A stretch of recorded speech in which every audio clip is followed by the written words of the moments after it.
जनता party विश्व का सबसे बड़ा राजनीतिक दल है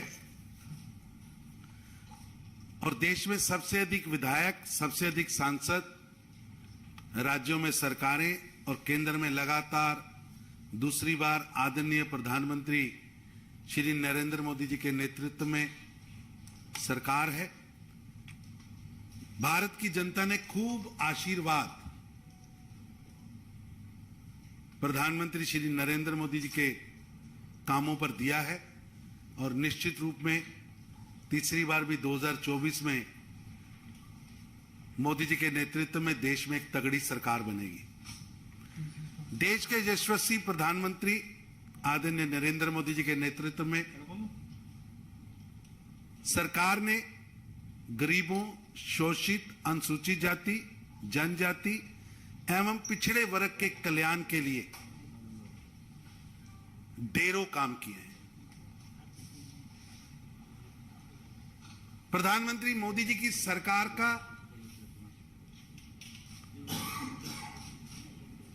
गरीबों के लिए, गरीबों के जीवन में परिवर्तन लाना, गरीबों के जीवन को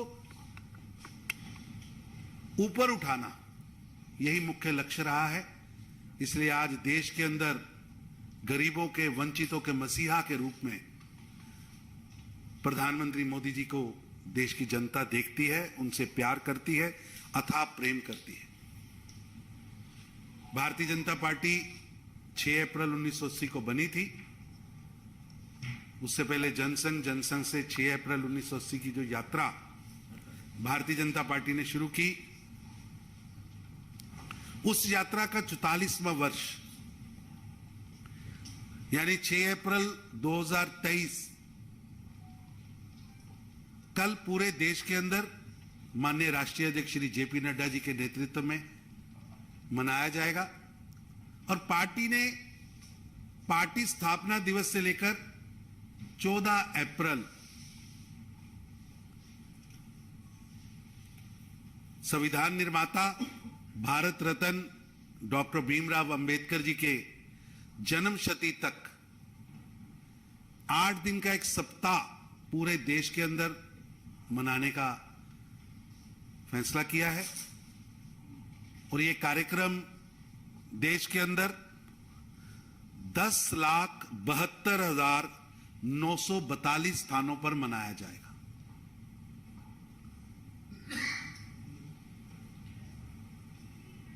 इस कार्यक्रम की शुरुआत कल सुबह 9:15 में पार्टी के राष्ट्रीय अध्यक्ष श्री जगत प्रकाश नड्डा जी केंद्रीय कार्यालय में, जो नया एक्सटेंशन बना है, वहां पर पार्टी के ध्वज का ध्वजारोहण करेंगे और उसी तरह 9:15 बजे प्रदेशों के सभी पार्टी मुख्यालयों में प्रदेश अध्यक्ष ध्वजारोहण करेंगे।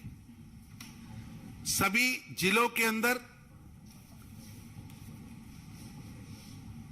पार्टी के 978 जिलों में यह कार्यक्रम वहां के जिलाध्यक्ष करेंगे। देश के 15,923 मंडलों में भाजपा के मंडल अध्यक्ष ध्वजारोहण करेंगे और 10,56,002 बूथों पर भारतीय जनता पार्टी के बूथ के कार्यकर्ता अपने घरों पर ध्वज लगाकर इसी क्रम में 9:15 बजे पार्टी के स्थापना दिवस की शुरुआत करेंगे।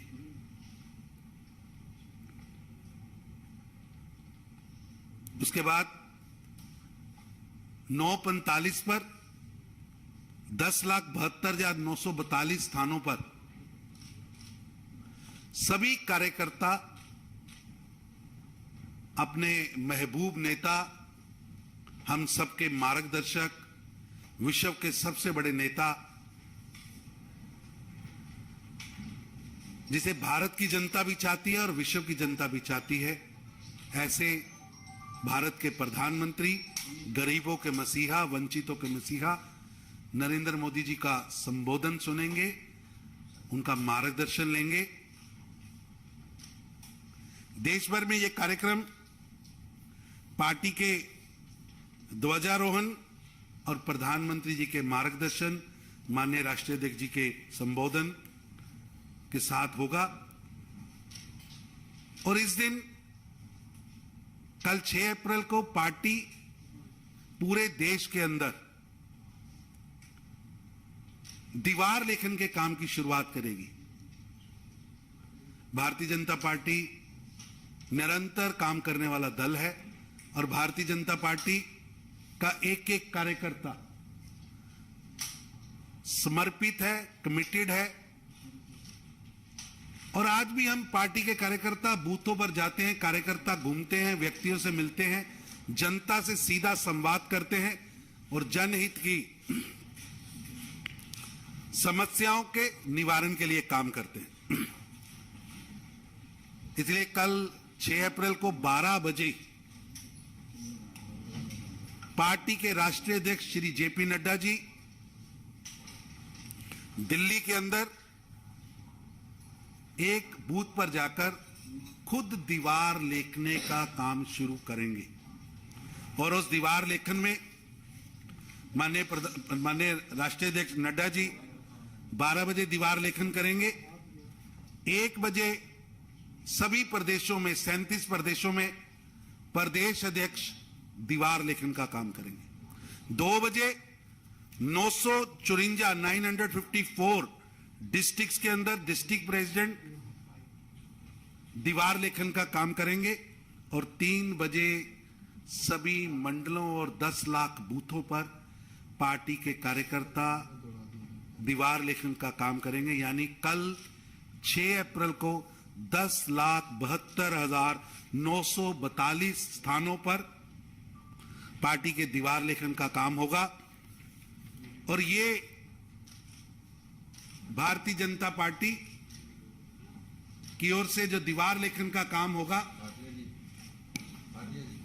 एक बार फिर मोदी सरकार, एक बार फिर भाजपा सरकार, इस स्लोगन को देश के 10,72,000 स्थानों पर भारतीय जनता पार्टी के कार्यकर्ता कल राष्ट्रीय अध्यक्ष श्री जेपी नड्डा जी की शुरुआत के बाद लिखेंगे। पार्टी की ओर से इस सप्ताह के अंदर 11 अप्रैल को, जैसे 6 अप्रैल को पूरी हर बूथ पर मनाया जाएगा, उसी तरह 11 अप्रैल को महान समाज सुधारक, एक चिंतक, गरीबों के लिए संघर्ष करने वाले महात्मा ज्योतिबा फूले जी की जन्मशती है, उसका कार्यक्रम किया जाएगा। सभी जिलों, मंडल और बूथों पर भारतीय जनता पार्टी का जो ओबीसी मोर्चा है इस कार्यक्रम को करेगा और पार्टी के सभी कार्यकर्ता उसमें शामिल होंगे। पार्टी की ओर से स्थान स्थान पर निशुल्क स्वास्थ्य प्रशिक्षण शिविर, सेवा बस्तियों में मेधावी छात्रों के सम्मान के कार्यक्रम, वरिष्ठ नागरिकों के सम्मान के कार्यक्रम, पुष्पांजलि के कार्यक्रम, महात्मा फूले जी ने जो संघर्ष किया और जो उनका चिंतन था वो जन जन तक पहुंचे, उसके लिए पार्टी काम करेगी। और तीसरा कार्यक्रम 14 अप्रैल को भारत रत्न संविधान निर्माता, हम सबके प्रेरणा स्रोत डॉक्टर भीमराव अंबेडकर जी की जन्मशती का कार्यक्रम देश के 10,72,942 स्थानों पर किया जाएगा। सभी जिला, सभी प्रदेश, मंडल व बूथों पर इस कार्यक्रम को किया जाएगा।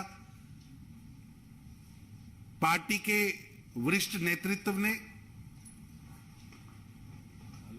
भारतीय जनता पार्टी के जो 6 कार्यक्रम बूथ पर करने के लिए निश्चित किए हैं, उनमें से ये 2 कार्यक्रम, एक तो पार्टी के स्थापना दिवस का कार्यक्रम और एक भारत रत्न डॉक्टर भीमराव अंबेडकर जी की जयंती का कार्यक्रम पार्टी कई वर्षों से, कई दशकों से बूथ स्तर पर करती आई है। इस बार फिर 10 लाख बूथों पर उसका कार्यक्रम होगा। स्वच्छता के कार्यक्रम, स्वाध्याय के कार्यक्रम, वृद्धजनों और समाज सेवियों के साथ बैठकर चिंतन बैठके, छात्र आगे आए, उनको अच्छी शिक्षा, और जो प्रधानमंत्री श्री नरेंद्र मोदी जी ने पंच तीर्थों का निर्माण किया है, जिस तरह इस देश के अंदर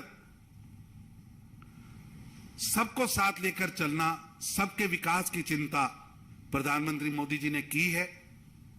गरीबों और वंचितों को सम्मान, अधिकार देना, उनके लिए लड़ना, उनके लिए कार्य करना, उनकी स्कीम्स बनाना, उन स्कीम्स के माध्यम से उनके जीवन स्तर को ऊपर लाने का काम सरकार ने किया है।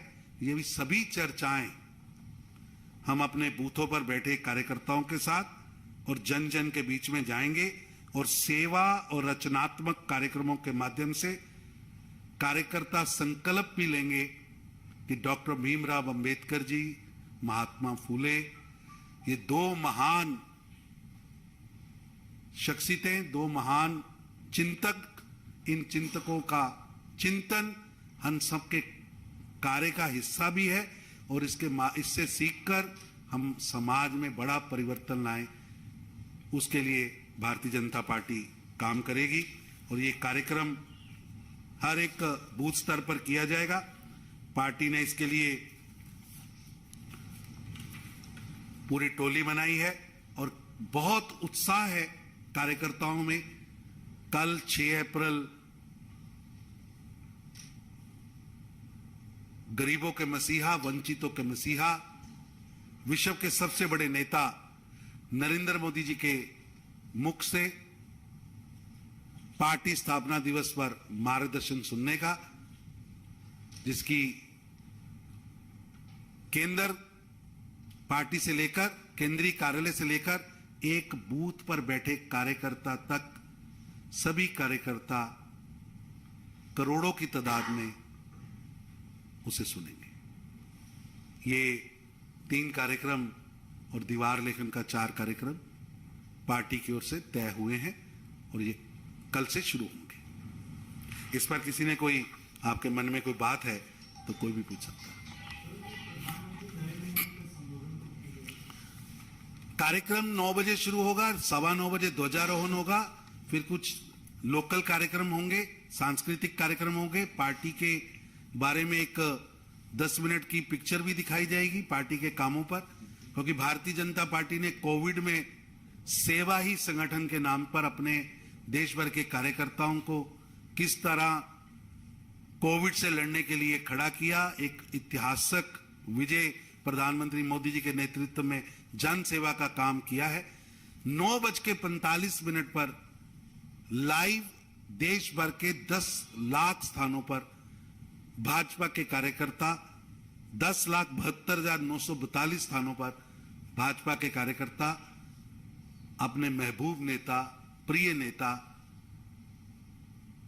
गरीबों के मसीहा प्रधानमंत्री मोदी जी को सुनेंगे।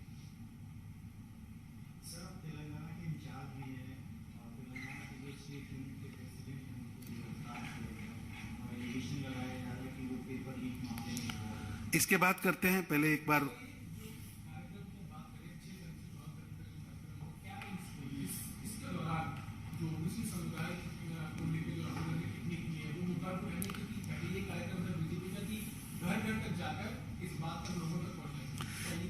सामाजिक न्याय सप्ताह हम काफी वर्षों से मनाते आ रहे हैं। हर वर्ष कोई ना कोई नए तरीके से हम जनता में इन महान चिंतकों की बात लेके जाते हैं और इस बार भी भारतीय जनता पार्टी सकारात्मक तरीके से इन महान चिंतकों की चिंतन के बिंदुओं को चर्चा में भी लाएंगे और अपने कार्य में भी बढ़ाएंगे। जो जाति सूचक शब्द राहुल गांधी जी ने कहे थे, अदालत ने उसके बिहाफ पर सजा दी है, कानून अपना काम कर रहा है और कानून सबसे ऊपर है। किसी भी वंश या किसी खास व्यक्ति से ऊपर कानून नहीं, कानून से ऊपर नहीं है, कानून सबके ऊपर है। गौरव जी एक महत्वपूर्ण विषय पर आप सबसे बातचीत करेंगे और फिर हम तेलंगाना के विषय पर बात करेंगे। गौरव भाटिया जी। हाँ जी।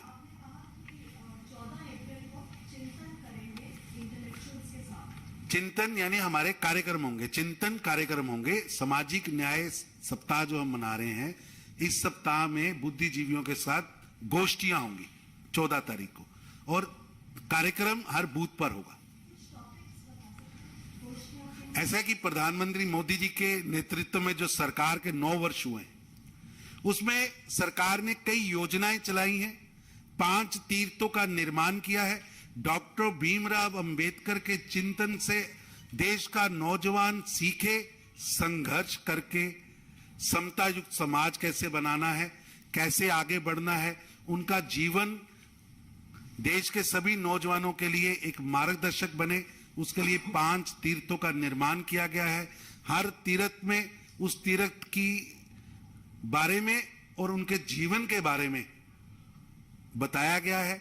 सरकार की योजनाएं मोदी जी ने गरीबों और वंचितों के लिए जो बनाई है, पोस्ट मैट्रिक स्कॉलरशिप है, बच्चा पढ़े आगे बढ़े, उसके लिए सरकार सहायता दे रही है। लोगों का जीवन स्तर ऊपर आए, उसके लिए वहां पर सुविधाएं मिले, उस पर श्री नरेंद्र मोदी जी की सरकार ने बहुत काम किया है। घर देना, गैस देना, हर घर में पीने का पानी पहुंचाना, हर घर में बिजली का कनेक्शन पहुंचाना, वंचित समाज, गरीब समाज के लिए मेडिकल इंश्योरेंस। देश के अंदर 80 करोड़ से ज्यादा, शायद 81 करोड़ लोगों को फ्री भोजन पहुंचाना। ऐसे कई दर्जनों काम हैं जो प्रधानमंत्री मोदी जी ने 9 वर्षों में गरीबों को सामने रखकर गरीब के जीवन में परिवर्तन लाने के लिए, एक गरीब परिवार का जीवन स्तर ऊपर उठाने के लिए किए हैं। उन सब पर भी दिनों में चर्चा होगी और आगे भी ये क्रम जारी रहेगा, इस पर भी काम। गौरव भाटिया जी। धन्यवाद तरुण जी। सारे पत्रकार बंधुओं को नमस्कार। और जैसा आपने देखा कि बड़ी महत्वपूर्ण प्रेस वार्ता चल रही थी, लेकिन एक और विषय जो बहुत ही महत्वपूर्ण है पूरे देश के लिए, हर नागरिक के लिए, वो हमारे समक्ष आया और ये आवश्यक हो गया था कि आप सबसे हम लोग अपने विचार साझा करें। और आज जो सर्वोच्च न्यायालय ने कहा है वो आप सबके समक्ष रखें। सबसे पहले मैं बताना चाहूंगा, पिछले 9 वर्ष से श्री नरेंद्र मोदी जी देश की सेवा में पूरी तरह से समर्पित हैं और भारतीय जनता पार्टी की एक नीति है, 0 टॉलरेंस फॉर करप्शन। और हमने देखा किस तरह से कोई जांच एजेंसी हो, निष्पक्ष तरीके से जो भी भ्रष्टाचारी है उस पर कार्रवाई कर रही है, उसको पकड़ रही है। ये जो भ्रष्टाचारी नेता हैं, कई विपक्ष में जो है, ये लोग न्यायालय जाते नहीं अपना मुकदमा रद्द कराने, क्योंकि इनको डर है कि जब हलफनामा देंगे, तथ्य सामने आएंगे तो मुकदमा रद्द नहीं होगा। तो इन्होंने 14 ऐसे दल थे जो सर्वोच्च न्यायालय गए और इन्होंने एक मांग करी जो विचित्र थी। अभी तक सुना था कि व्यक्ति का अधिकार है कि वो जाता था सर्वोच्च न्यायालय और उच्च न्यायालय। ये 14 दल गए, जिसमें प्रमुखता से कौन कौन है ये मैं आपसे साझा करना चाहूंगा। भ्रष्टाचार की जननी जिसने इस देश को दशकों से लूटा है वो कांग्रेस पार्टी। सोनिया गांधी, राहुल गांधी, रॉबर्ट वाड्रा, 3 सदस्य एक परिवार के जो भ्रष्टाचार के आरोप में बेल पे बाहर है वो। दूसरा, जमीन दो नौकरी लो, जानवरों का चारा खा जाते हैं, लालू प्रसाद यादव की आरजेडी। गुलाबी गड्डियों में जिनके मंत्री पाए जाते हैं, ममता बनर्जी की तृणमूल कांग्रेस। कट्टर ईमानदार का सर्टिफिकेट देने वाले और जिनके पूर्व उप मुख्यमंत्री कट्टर बेईमान पाए गए और बेल नहीं मिल रही है, और दूसरे मंत्री करीब करीब 10 महीने से जेल में है, उनको भी बेल नहीं मिली। वो पापी आप बीआरएस के कविता का भ्रष्टाचार पूछताछ में हमने देखा किस तरह से घबरा रहे हैं कि जांच एजेंसी अपना काम ना करे, और उनके साथ NCP, DMK, Uddhav party, JMM, JDU, Samajwadi party, national conference, CPI 14 था। यह बताना इसलिए आवश्यक था कि आज सर्वोच्च न्यायालय ने 3 न्यायाधीशों की यह बेंच थी जिसमें chief justice of India head कर रहे थे ये बेंच, और उन्होंने जो टिप्पणी करी और इस याचिका को निरस्त किया, तो क्या कह के किया? यह हर नागरिक के लिए गर्व की बात है कि इस देश में इतना मजबूत लोकतंत्र है जहां एक तरफ भ्रष्टाचारी हैं जिनके शब्दों का ना वजन है ना मूल्य है, और दूसरी तरफ हमारे सर्वोच्च न्यायालय का पवित्र फैसला है। एक तरफ भ्रष्टाचारी, दूसरी तरफ जनता, एक तरफ ये भ्रष्टाचारी दल, दूसरी तरफ एक ईमानदार प्रधानमंत्री और जांच एजेंसी। तो आज सर्वोच्च न्यायालय ने जो कहा, सबसे पहले उन्होंने कहा कि अगर आप नेता भी हैं तो आपको कोई अधिकार नहीं है कि आपके लिए अलग कानून होगा। कानून सबके लिए बराबर है और कानून की नजर में हर व्यक्ति बराबर है। कानून सबके लिए बराबर है और कानून की नजर में हर व्यक्ति बराबर है, इसलिए हम आपकी याचिका को एंटरटेन नहीं करेंगे। दूसरी बात उन्होंने यह भी कही कि क्या हम इस तरह के कोई दिशा निर्देश दे सकते हैं जो कि अपने आप में एक नई कैटेगरी बना देंगे कि आम जनता के लिए कानून अलग है और नेताओं के लिए कानून अलग है। और इसका जो निष्कर्ष और निचोड़ है वो बड़ा महत्वपूर्ण है। आप सब जानते हैं कि जब कांग्रेस की सरकार थी तो सीबीआई, सर्वोच्च न्यायालय ने कहा था कि पिंजरे का तोता है। आज सर्वोच्च न्यायालय ने जब इस याचिका को निरस्त किया, रद्द किया, तो एक बात स्पष्ट हो गई कि जो बात विपक्षी दल, ये सारे प्रथम दृष्टया भ्रष्टाचारी नेता चीख चीख के कहते हैं, उसमें सच्चाई नहीं है, बल्कि सीबीआई, ईडी, जो भी जांच एजेंसी है वो अपना काम न्याय संगत तरीके से, कानूनी तरीके से, संविधान के तहत कर रही है। दूसरी जो बड़ी बात आई, एक भाव भारतीय जनता पार्टी में हमारे सबके आदरणीय प्रधानमंत्री जी ने कहा है वीवीआईपी कल्चर नहीं है, सब नागरिक बराबर हैं, सबका हक बराबर है। और एक भाव है इन भ्रष्टाचारियों के मन में कि मैं कानून से ऊपर, संविधान से ऊपर, जनता से ऊपर, लोकतंत्र से ऊपर, सर्वोच्च न्यायालय से ऊपर। तो आज सर्वोच्च न्यायालय ने बताया आप भी आम आदमी की तरह हैं, आपके लिए कोई स्पेशल लॉ नहीं हो सकता है। और इसके साथ साथ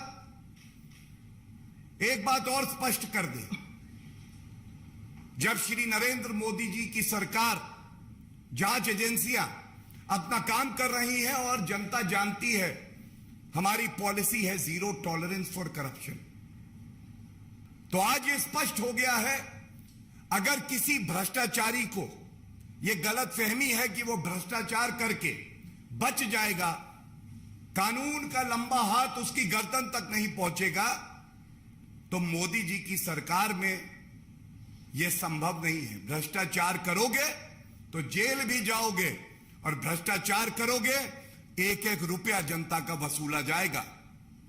और बहुत हर्ष की बात है हर नागरिक के लिए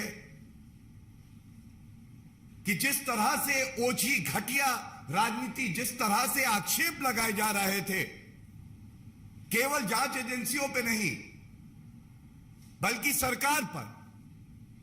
तो आज सर्वोच्च न्यायालय का ये जो पवित्र फैसला आया है, ये दर्शाता है किस तरह से खाता न बही देश का सर्वोच्च न्यायालय जो कहे वो ही सही।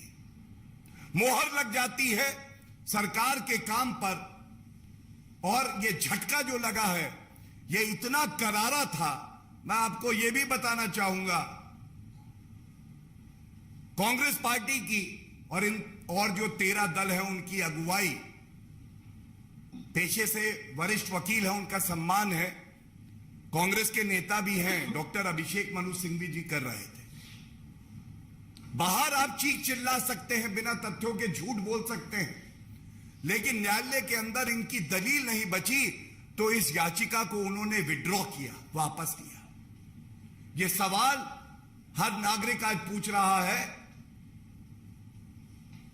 गली मोहल्ले में शोर मचाते हो, झूठ बोलते हो, जब न्याय के मंदिर के सामने अपनी दलील रखने की बारी आई तो यह याचिका विड्रॉ क्यों करनी पड़ी? इस सवाल का उत्तर चाहे वो कांग्रेस पार्टी हो, चाहे वो पापी आप हो, चाहे सारे भ्रष्टाचारी दल जो मैंने बताया जिन्होंने जनता की कमाई को लूटा है, उनको ये उत्तर जरूर देना चाहिए। और मैं इतना ही कह के अंत करूंगा, सत्य में बहुत ताकत होती है, सच्चाई, ईमानदारी। आप संख्या में तो 14 हो सकते हैं, लेकिन आपके पास यह ताकत नहीं है कि जो एक मुहिम हमारे ईमानदार प्रधानमंत्री जी ने छेड़ी है, जो जांच एजेंसियां ईमानदारी से अपना काम कर रही हैं, कानूनी तरीके से कर रही हैं, उसको आप रोक सको। और आज सर्वोच्च न्यायालय की मोहर लगने के बाद यह स्पष्ट हो गया है कि न्याय, ईमानदारी, सच्चाई और कानून वो किस तरफ है। धन्यवाद।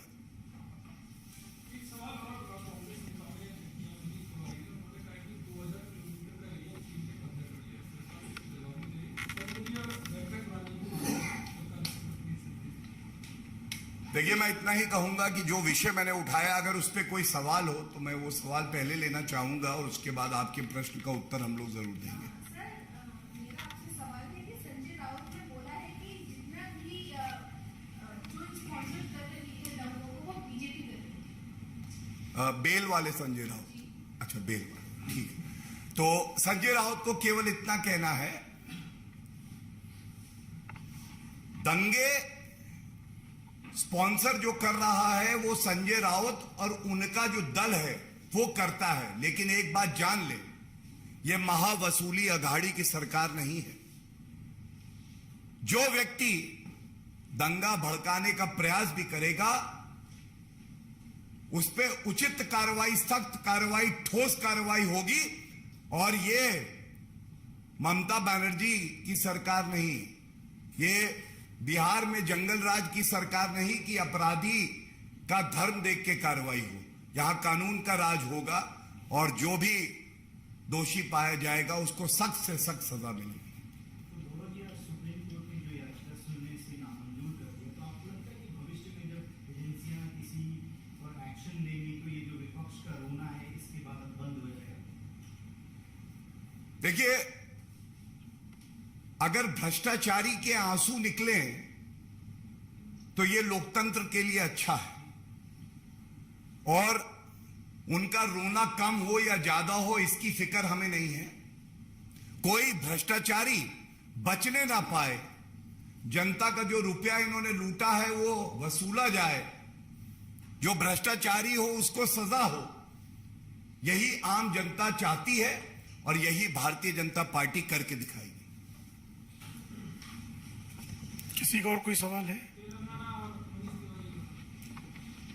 1 इंच भूमि भी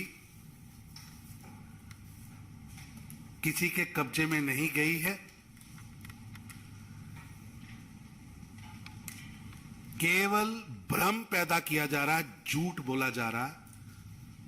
देश पहले भी स्पष्ट कर चुका। तेलंगाना के अंदर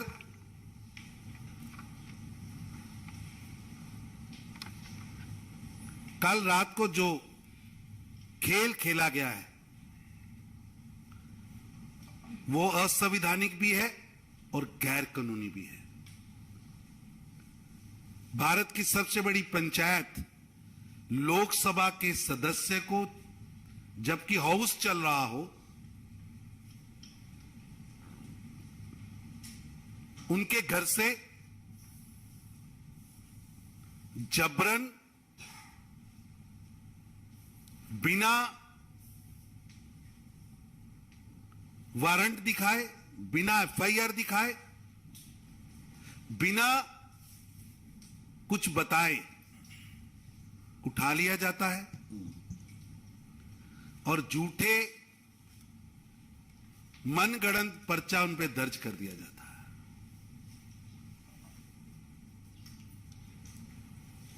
केसीआर व उनका कुटुंब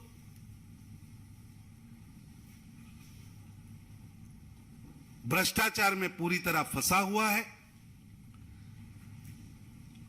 तेलंगाना की गलियों में, तेलंगाना के चौराहों पर उनके परिवार की तानाशाही, उनके परिवार के वंशवाद द्वारा लूट खसूट, उनके अहंकार की गाथाएं,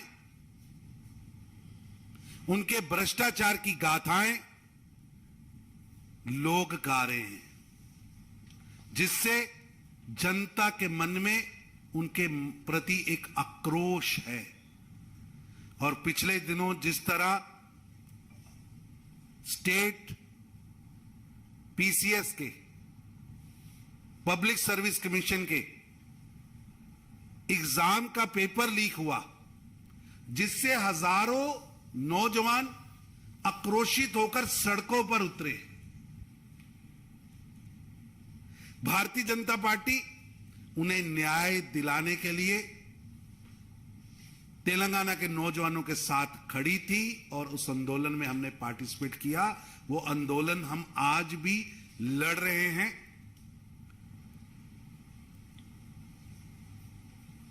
उस पेपर लीक से ध्यान हटाने के लिए और अपनी निकम्मी सरकार से ध्यान हटाने के लिए ये झूठा मनगढ़ंत पर्चा रजिस्टर्ड करके केसीआर कुटुंब, केसीआर सरकार डाइवर्ट करने की कोशिश कर रहा है।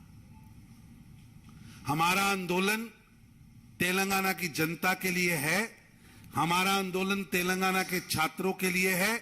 भारतीय जनता पार्टी का वो आंदोलन जारी रहेगा। संजय बंडी जो हमारे प्रदेश अध्यक्ष हैं, वो एक व्यक्ति नहीं है, वो तेलंगाना की आवाज बनके, वहां के नौजवानों की आवाज बनके लड़ रहे हैं। उनकी लड़ाई तेलंगाना के लोगों की लड़ाई है, तेलंगाना के नौजवानों की लड़ाई है, वो रुकेगी नहीं। आज भी पूरे तेलंगाना के हर मंडल स्तर पर केसीआर सरकार का पुतला दहन हुआ है और आगे भी वहां के लोगों की लड़ाई भारतीय जनता पार्टी तेलंगाना लड़ती रहेगी। लेकिन ये अलोकतांत्रिक, असंवैधानिक, गैर कानूनी जो काम केसीआर ने किया है, केसीआर की सरकार ने किया है, ये उनकी निराशा, हताशा और कुंठित जो उनका मन है, घबराहट है, उसको प्रदर्शित कर रहा है। निश्चित रूप से केसीआर साहब समझ रहे हैं, उनको समझ आ गया है कि अब उनके परिवार की तानाशाही, उनके परिवार के भ्रष्टाचार, उनके परिवार के वंशवाद की लूट का जमाना जाने वाला है। भारतीय जनता पार्टी संजय बंडी जी की गैर कानूनी गिरफ्तारी का, उन पर डाले गए मनगढ़ंत आरोपों का खंडन भी करती है और हमारा संघर्ष जारी रहेगा। सर, विपक्ष कह रहा है बीजेपी भ्रष्टाचार की वॉशिंग मशीन है। भारतीय जनता पार्टी